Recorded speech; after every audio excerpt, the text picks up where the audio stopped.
You've stepped into the Jared Briggs Show. Welcome back, everybody, to this week's episode where we are going to talk about stuff to make us better, make us think, make us grow, make us progress. That is the goal here. That is what we are working towards. I want to share just some thoughts that I've been having here recently about my experience of getting more clear with my goals and my dreams. I've heard for years and years now, and I'm sure you guys have too, if you are into reading personal development books, podcasts, watching YouTube videos, anything from that spectrum of perspective in the personal development space, I'm sure you've heard people say you need to write down your goals, you need to read them every morning, you need to read them every night, you need to read them out loud, you need to focus on them, you need to constantly be focused on those things, which is a good thing and which I 100% believe in. But if I'm being 100% honest with you, this is something that I have struggled with for years now, which is interesting, right?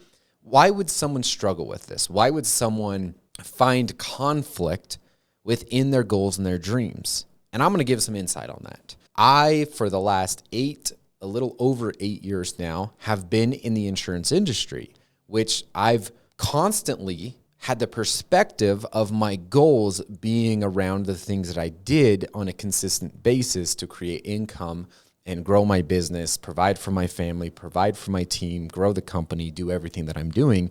That was the focus. That was a lot of the things that were on my mind, which has been a great experience, which has been something that I have thoroughly enjoyed. But at the same time, it wasn't where my heart lied. It was something that I was doing to provide. But at the end of the day, I spent all my time in moments thinking of something else. Now, I want you to take a step back there. I spent a lot of time. I have spent a lot of time thinking about my current business. What is it that I'm doing? How can I grow? How can I take better care of people?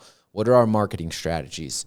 All of those things. Running numbers, running figures, spending a lot of time there. But my goals constantly changed. My focus constantly changed. My what I could do. What if I did this? What if, what about? All of these things just changed. And it was on a consistent basis that honestly drove me crazy. And every time I would think of writing down my goals that I had thought about into my journal, posting them on a paper, putting them on my vision board, putting them somewhere on my mirror, wherever it was that I would see them, I would avoid doing it. I would avoid doing it all the time. Fast forward 8 years to current moment, and I've spent a lot of time reflecting on myself and getting honest with myself. See, I used to say, I'd never leave the insurance industry. It's too easy and it's gotten too good. And I finally started reflecting on that. I was like, why do I keep saying that? Why do I keep having to tell myself that? Am I trying to justify something? And I really took a step back and looked at it. And I was like, oh, yeah, I am. Like, my conscious and subconscious mind is trying to tell me something. And so I finally sat down one day in the weeks past and was like, you know what? If I could accomplish anything and do anything and be anything and zero limitation, what would it be? And I made a whole list of goals, and it just come out so effortlessly and easily and felt like it pertained to who I am truly. And when I wrote those things down and reflected on them, I got excited. And I have read my goals almost every single morning and every single night for a while now. And just being 100% honest, none of them pertain to my current industry. Now, I had a conversation with one of my team members sharing all of this and said, at the end of the day, I'm not going to just dump what I've built. I want to build up the team. I want this company to continue. I don't want to see it just go away and fall away and everybody have to go find different jobs and our clients not being taken care of. That's not it at all. But what I am looking at is I want to find a way for this company that I've built over the last 8 years to continue to grow and to thrive. But I've got bigger goals and bigger dreams. I share this with you guys because I see this as a problem with many other people. It just not being 100% honest and truthful with yourself. And when I give the idea or the experience or the perspective of you need to get clear with your goals and your dreams and read them and write them every single day. I used to be embarrassed. I would, in front of my wife, read out my goals, but I felt embarrassed about it. And I'm like, why would I feel embarrassed about that? These new goals where I got very clear, I read them in front of her and I was like, I don't care because this is who I want to be. This is what I want to accomplish. This is the things that I'm working towards. And I didn't feel embarrassed at all. So it's been a real interesting experience where I got truthful with myself, honestly. And I was honest with myself and I stopped lying to myself. The whole, oh, I would never leave this business because it's gotten too good and easy. That was a complete lie. And I kept lying to myself. And once I stopped lying to myself of, look, I've enjoyed this business. I've enjoyed the relationships. I've learned an endless number of lessons and knowledge and information and perspective and leadership and just so many things that I've gained from this experience, I will forever be grateful for. But do I want to do this 100% in the capacity that I'm doing it in right now for the rest of my life? No, I don't. No, I don't. But I even shared with this individual, I said, I'd love to create a board. The board owns the company. The board controls the company. I would like to be a part of that because I do enjoy this industry that I've been in, and there's a great deal of education and learning from it. If I could just say anything, one thing I am just extremely grateful for being a part of the financial services industry is it has taught me a ton of what to do and what not to do. And I've been able to create my financial strategy and plan for me individually, and also my wife and I together as a couple, as a married unit for our family, for our goals and our dreams and everything that we want to accomplish over the next 10, 20, 30, 40, 50 years and even beyond when we've passed 150 years from now, 250 years from now, 300 years from now. It has taught me a lot of what to do and what not to do to create an empire, to create a legacy, to set in motion for my kids, my grandkids, my great-grandkids, and beyond, something that I truly believe in, and it's all come from this industry. So I will forever be grateful, and I forever want to continue to surround myself in that because there is so much value. Like I said, it has taught me a ton of what to do and what not to do. I've been able to have thousands of conversations of people that have done well and not done well, been financially strapped and living paycheck to paycheck or living financial abundantly. And so I've just had those conversations, and it's 100% where my wife and I's plans come from. So that's a derail, but that has helped me become clear with goals and dreams, things that I want to accomplish. We can learn something from everything. There is no waste of time. There is no bad investment. There is no bad conversation. There's only learning. There's only progression. There has been multiple times I get done with a conversation and I have a guilt of, oh man, I need to not see that way or feel that way or change my perspective or learn and grow. There's no failure. There's only feedback. And I used to look at failure like, oh, I failed. My basketball career through high school was one of the greatest learning experiences that I had in my life, and one that fuels me to this day.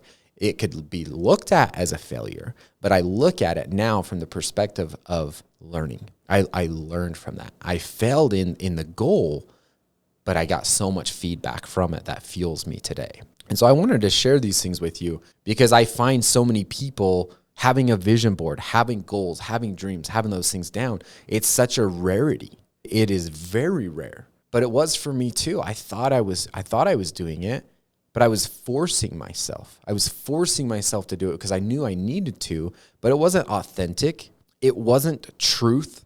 It wasn't internal. It wasn't 100% me. And when I removed those things and I said, if I could honestly 100% just accomplish these things, what would it be? And I wrote those things down, and I'm excited to read them in the morning. I'm excited to read that. I just read them midday again. I got them, right there in my journal on the ground right there. I read them again today, and I plan to read them again tonight because I'm in a moment right now where I'm like, man, what do I do and how do I do it? I feel in chaos. I feel disrupted right now. And I don't like it. I hate it. But I know it's a part of the process. But I find so much comfort in when I read those, and I read them out loud. And sometimes I'll read it twice because I really want to feel it and internalize it. And I feel, okay, I'm not 100% sure or confident in how to accomplish these goals, but gosh dang, I want them. And I'm going to continue to work towards them. Feel that connection with them and that truth. And I feel so much joy and passion in sharing it with one of my team members and saying, this is what I want to work towards. And this is what I want to accomplish. And I want to create more opportunity for us as a team and allow you all to step up in a greater capacity to lead and direct this company so that I can be a part of the company and not everything for the company. I found so much joy, happiness, satisfaction, fulfillment in just those conversations. And I don't know 100% what it looks like right now, but I know that's what I want. And I believe that you can do anything you put your mind to. I share this all the time. That is my all-time favorite quote. I actually had an experience where my mother, at my grandmother's funeral this last weekend, shared that her mom used to tell her that. And my mom told me that. And so it's cool that it came down generational. And that quote has influenced generations in our family that is influencing me, and something that I tell my kids all the time. I tell them, you can do anything you put your mind to, and you can have anything in this life that you want that is good for you. Because if they want just a full 400 bags of candy, that's not good for you. So you can have some if you want it, but it's not the whole thing. So that's why I share, you can have anything in this life that you want that is good for you. You guys, I live by this. I live by you can do anything you put your mind to. And that's what I'm doing here. I'm putting my mind to it. You guys, I am completely rebuilding a whole new career for myself. I want to be a coach. I 100% authentically desire to be a coach, to be a life coach. I just sat here and spent an hour reading a book. I'm looking at investing into an experience to be surrounded by other coaches and go down the path of becoming a certified life coach, an ICF certification. I'm learning about all these things, and I'm terrified and I'm scared and stressed and worried and so much unknown, but that's okay, because guess what? I've got my list of goals. I've got my things that I want to accomplish, and I truly believe that I can do anything that I put my mind to, and that if I put my mind to it, that my company that I currently am operating will continue to grow and thrive and flourish as a team, and that I can accomplish my next career goals and dreams that I have there too. So I wanted to share those things with you, because if you are in a moment where you are conflicted by your goals and your dreams, you're not being 100% authentic. And it's time to get truthful with yourself. It is time to seclude yourself from anything and everyone, and to honestly write down on a piece of paper, if there was zero limitation, if you could accomplish anything, what would that be? And write that down and just feel how good it feels, and be 100% authentic to yourself, because authentic is truth. Being authentic is truth, and you need to live in that truth. I share these things with you because I've been conflicted for years and years. And in the moment I stopped lying and I was honest with myself, I feel growth. So I share those things with you for the purpose of, I hope it helps you. I hope it allows you to be truthful with yourself and to get better and to grow in who it is that you truly are. And I'm going to leave you with, be the master of your life. It is time for you to be the master of your life. Anything is possible. You can do anything you put your mind to. So go be the master of your life. Go build the life that you dream and desire of. Have a wonderful day.